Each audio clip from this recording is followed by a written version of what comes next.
భయపడకుడి, నేను మీకు సహాయం చేసేదను అని వాక్యము రాయబడింది. నా ప్రియమైన దేవుని బిడ్డలారా, ఈరోజు నువ్వు దేనికి భయపడుతున్నావో ఆ భయాన్ని యేసయ్య తొలగిస్తానని చెప్తున్నాడు. ఏ ఆర్థిక స్థితి మధ్యలో నువ్వు ఉన్నావో ఆర్థిక స్థితిలో నుంచి నీకు విడుదల కలగచేసి నీకు సహాయం చేసే దేవుడు ఉన్నాడని వాక్యం తెలియచేస్తూ ఉంది. దేని గురించి భయపడవద్దు, ఏ ఒక ఆర్థిక స్థితి గురించి కూడా భయపడవద్దు. ఎందుకంటే నీకు సహాయం చేసే దేవుడు ఉన్నాడు. ఆయన పేరు నజరేయుడైన యేసు. అందుకని బైబిల్లో రాసి ఉండేది 121 కీర్తనలో, కొండల తట్టున కళ్ళెచ్చున్నా నాకు సహాయం ఎక్కడి నుంచి వచ్చిందని.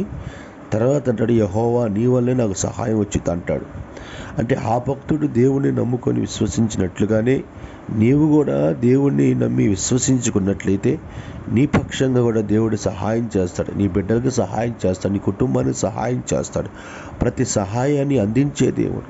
ఆయన పేరు నజరేయుడైన యేసు. దేనికి భయపడవద్దు, దేవుని సహాయాన్ని పొందుకో. ఉదయకాలంలో దేవుణ్ణి పక్షంగా నిలుచొని నీకు సహాయం చేయబోతున్నాడు.